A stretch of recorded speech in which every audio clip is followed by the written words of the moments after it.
refleksaksie en die refleksboog. Wat jy gaan benodig vir vandag se les is inkleurpotlode of koutjies en ook 'n papier wat jy gaan print soos op die volgende slide.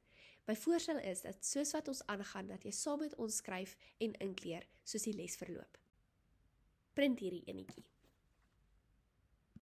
Voordat ons net wegspring, is dit belangrik dat jy die verskil weet tussen 'n refleksboog en 'n refleksreaksie. Dit is ook definisies wat hulle vir jou in die eksamen kan vra. Die refleksboog is die fisiese pad waarlangs 'n impuls beweeg vanaf 'n reseptor al die pad tot by die effektor om 'n refleksaksie en 'n reaksie op 'n stimulus uit te voer.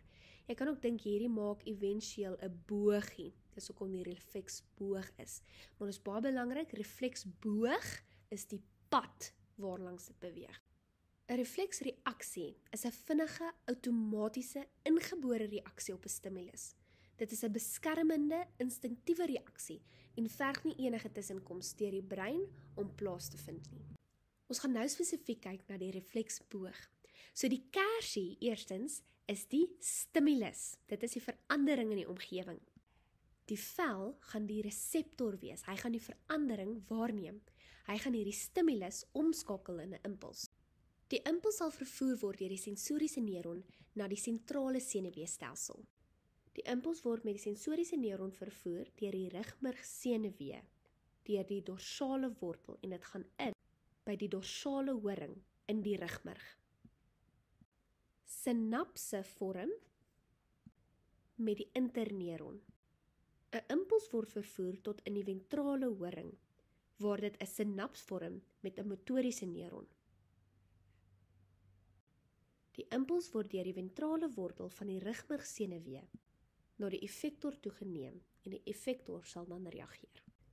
Hierdie is 'n voorbeeld van 'n lang vraag en ek sal voorstel dat jy hierdie iewers neerskryf en leer en op enige tipe vraag kan toepas. Die reseptor ontvang die stimulus en skakel dit om in 'n impuls. Die impuls word vervoer deur die sensoriese neurone deur die rugmergsenuwee se dorsale wortel tot in die dorsale horing in die rugmerg. Daar sal 'n sinaps vorm tussen die motoriese neurone en die interneurone. Die impuls word vervoer tot in die ventrale horing waar dit 'n sinaps vorm met die motoriese neuron.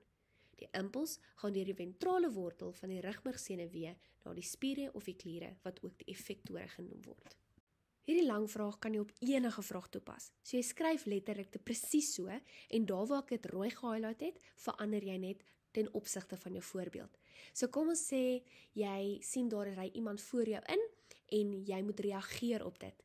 Dan sal jy sê die reseptor, die oog in hierdie geval, ontvang die stimulus. Jy gaan letterlik alles net so skryf en dan eindig jy dit met die impuls gaan deur die ventrale wortel van die rugmergsenuwee na die spier en die spier binne in jou voet wat gaan maak dat jou voet die briek trap. Dit gaan die effektor wees. So letterlik, maak nie saak wat se voorbeeld dit is nie, jy gaan alles net skryf en net dit wat van toepassing is op die vraag wat hulle vir jou vra verander.